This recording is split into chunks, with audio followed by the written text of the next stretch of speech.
So, let's talk about hijinks.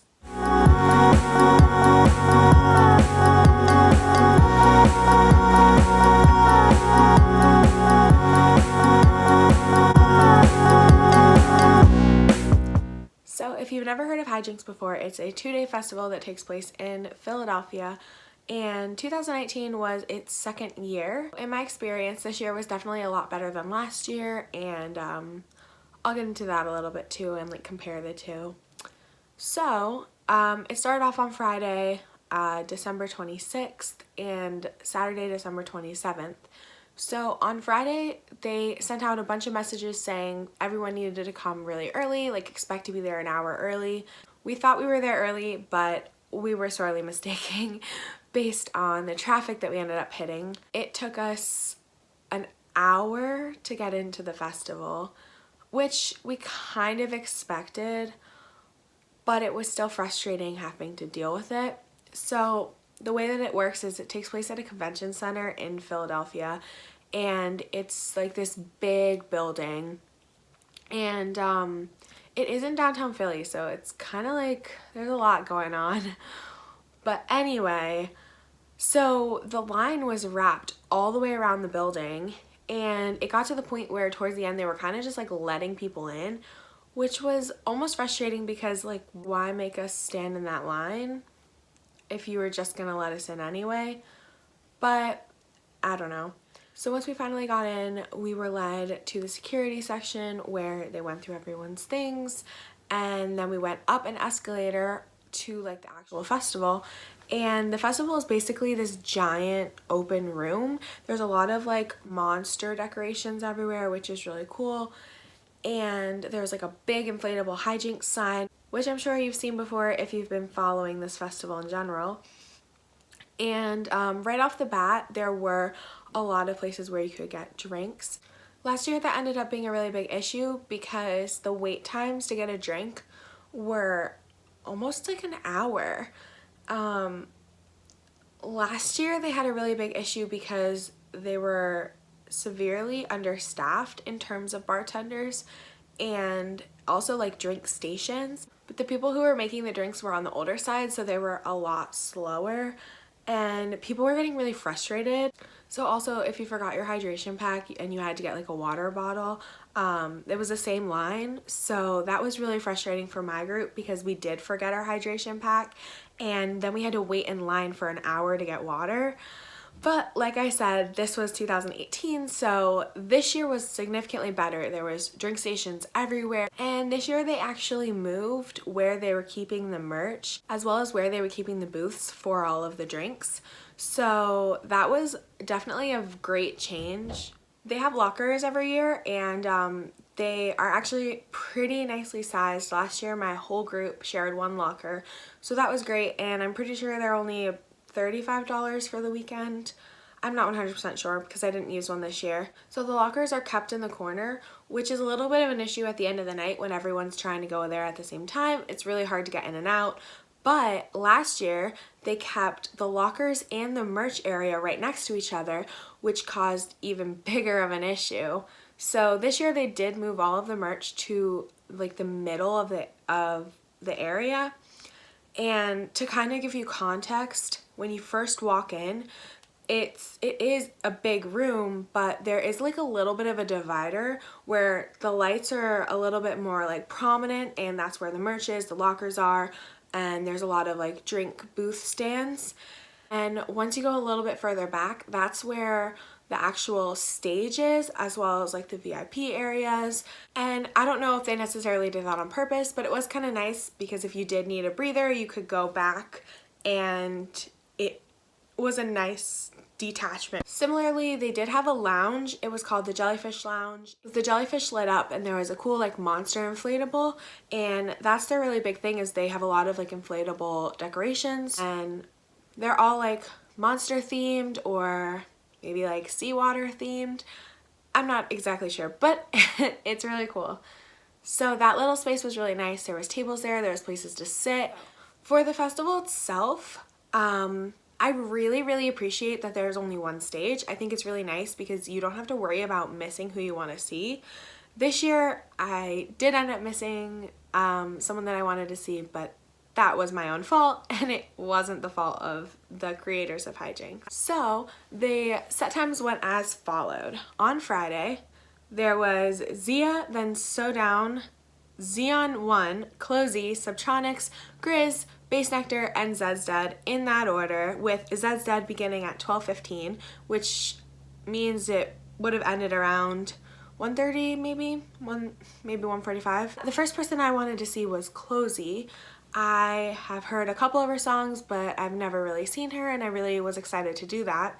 But because I was standing in line for so long and because there was so much traffic getting into the city, that did not happen. I didn't make it in until about a quarter of the way through Subtronics set, which I have seen Subtronics before, so I wasn't as excited, but it did give a nice amount of time to kind of like look around a little bit, get water, get situated before the people that we really wanted to see came on. So the first night was great. All the performers were really great. There was an issue with Zed's Dead. In the middle of their set, the music kept cutting out and it would like be silent for like 30 seconds and then it would come back on. And I was thinking that this was just an issue. It just happened to happen during their set and like, oh, that's unfortunate. But people have said on Reddit, I believe, or I'm not sure exactly where I heard this, but people said that this happened before during their sets, so I'm not sure if that's a them problem or if that was a Hijinx problem.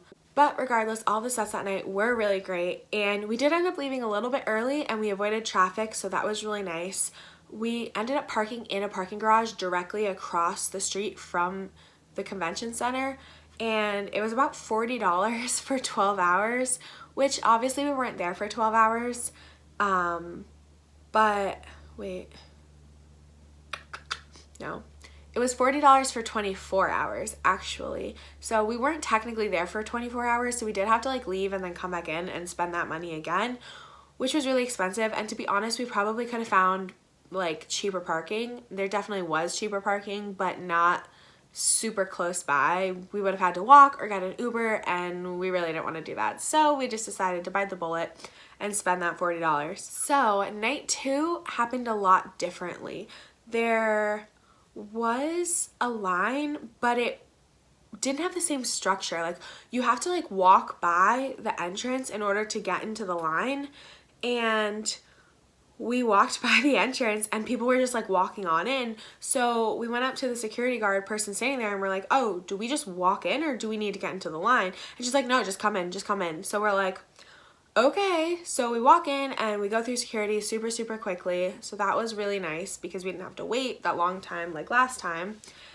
And this time we definitely had more time to kind of explore. We looked at the shops more. People were selling pashmina.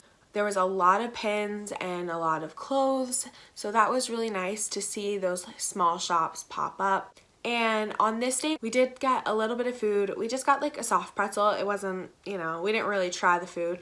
It didn't really seem like there was a lot of food. If you're familiar with like other festivals, there's usually a lot of like little pop-up tents everywhere that have a bunch of different type of stuff, and here they didn't have that. It seemed like they only had the food that came with the convention center in general, so it was like concession snacks. So they had like hot dogs, they had pretzels, they had chicken fingers, things like that, which is better than nothing. So the pretzel, however, was cold, was not great, but that's okay. So on night 2, it was Wave Dash, Kittens, The Underachievers, Drolo, Big Wild, Porter Robinson, Skrillex, and Excision back-to-back Slander.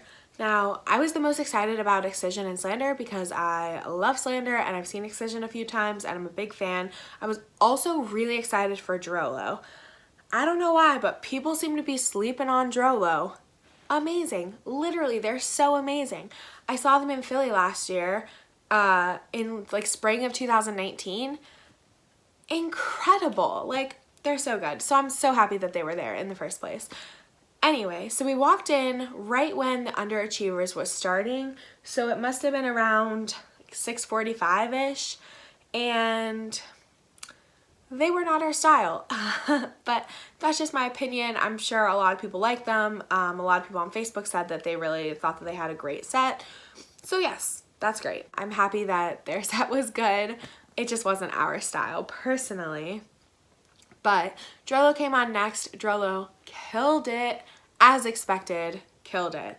So then next was Big Wild and Porter Robinson, both who were truly awesome. I have never seen Big Wild before, so this was really cool. The set was not what I expected, and it was really great. Porter, of course, was amazing. And then Skrillex and Excision and Slander were also amazing, of course.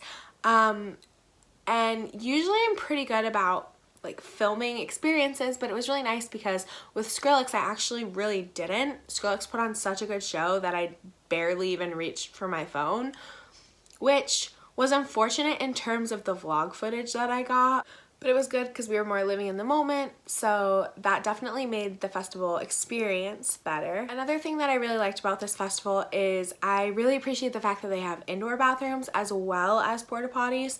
One of the things that I don't think people necessarily noticed was that one side of the stage had 3 sets of bathrooms, like the men, women's, 3 different sets of them, whereas the other side only had 1 set and then it had a bunch of porta potties.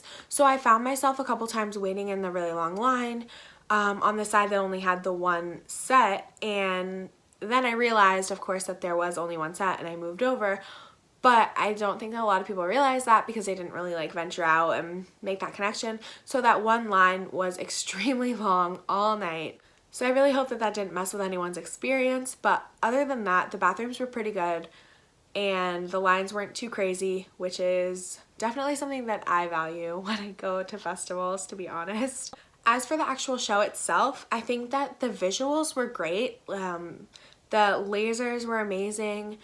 I heard that they changed some of the rules right before the festival so that people couldn't bring like certain light toys, but then when you walked in there was people using them and playing with them, so I'm not sure if those people just snuck them in, which I feel like it's a little hard to sneak in like a whole whip, but I don't know, I don't have one, so I'm not sure.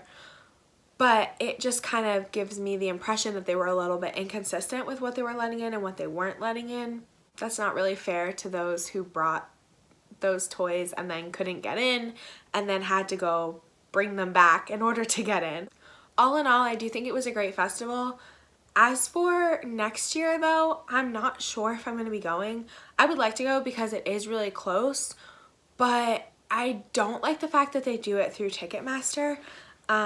They sell their tickets through Ticketmaster and then they don't release the actual tickets until the day before, I think. So if you do buy the ticket and then you're trying to transfer it to someone else, you can't until the day before, which makes it tricky for people who are trying to resell their tickets, and it also makes it significantly harder for people who are trying to purchase tickets because a lot of people don't realize that that's what they're doing. So they're buying tickets from people and getting scammed left and right. And that's really not fair to them. And I think that that's something that Hijinx should work on in the future.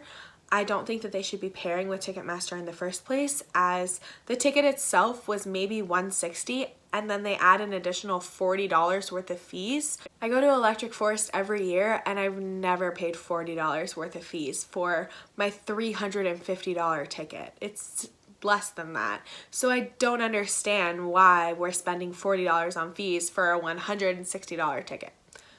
But anyway, I do think that that's something that should change in the future, as well as the fact that because they use Ticketmaster and because they have the tickets, they don't have bracelets, which is one of the things that people really like about festivals, and it's really nice to be able to collect all of them and look back on them and remember your experiences. So it's kind of unfortunate that they don't have those. And also, from what I've heard, there was a poster situation where some people got holographic posters, some people didn't, and the people who were in VIP, I guess, were supposed to get the holographic ones, but a bunch of them didn't actually get it. So that's definitely something that needs to be fixed in the future. And as expected, everyone got sick. I had the flu for 3 weeks, so that was extremely terrible. That really sucked. But I guess that's part of going to festivals. This time was a little bit worse, I guess.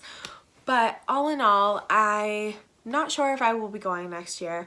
Because it is so close, I feel like when the tickets come on sale, I'll probably end up buying one. And this is all probably for nothing because I'm probably going to end up going. But as of right now, I'm really not sure. The lineup is really good every year. Like, they consistently get like banger of people. So I do think that the lineup, with this festival, the lineup does kind of play a role. So if they have really great people that I really like, then I will probably come back next year. Alright, well that is it for me, and overall I do think that this is a great festival and it's a great option if you're looking for something on the East Coast that's not as expensive and that is maybe a little bit more on the bass side. I think I'm not really sure on my EDM genres yet, so please don't come for me. But I do think it's a great festival, and I do think that it's only going to get better with age, as many festivals do. This is only their second year being around, and they're already doing great for only having 2 years under their belt. So I'm excited to see what next year brings. Let me know if you have any thoughts, comments, anything that I missed. Let me know down below, and I'll see you guys next time.